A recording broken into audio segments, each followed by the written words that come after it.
Now, I deal with some pretty crappy people on a daily basis, and they say some pretty crappy stuff to me, most of which I don't really feel the need to share, but I'm going to share with you one encounter that I had.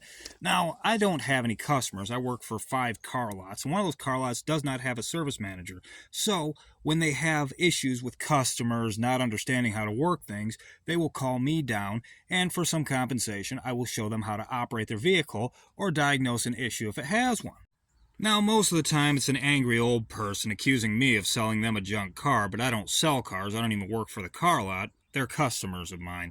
And it's usually because they can't figure out how to operate the heater, or they don't know where the window switch is because they bought a Jeep. This customer was no different, except for she was young. She was probably late teens, early 20s. And her issue was that she did not know where the lock switch was and the unlock switch was on her new Malibu.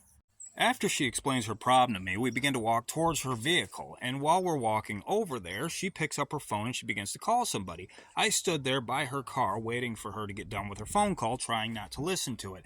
But unfortunately, I overheard more of it than I wanted to hear. In this phone call, she was explaining to a friend of hers that she does not want to have adult relations with another friend of hers because apparently when she hits the climax of the whole situation, her utilities become well hydrated. And I didn't want to hear any of this stuff. I picked my head up from where I was looking into her car and began to walk away, and I hear her say, "Hold on, I've got some pervert listening to me." Now, glossing over the fact that somebody who wasn't born until I was an adult man couldn't wait until I pointed at a switch to call her friend and tell her about her incontinence, she was way too liberal with the word pervert. I didn't know what the hell to do. I just sort of skipped over it and blew it off. I pointed at the owner's manual and said, "Everything you need is in there." She then says, "I'll just Google it."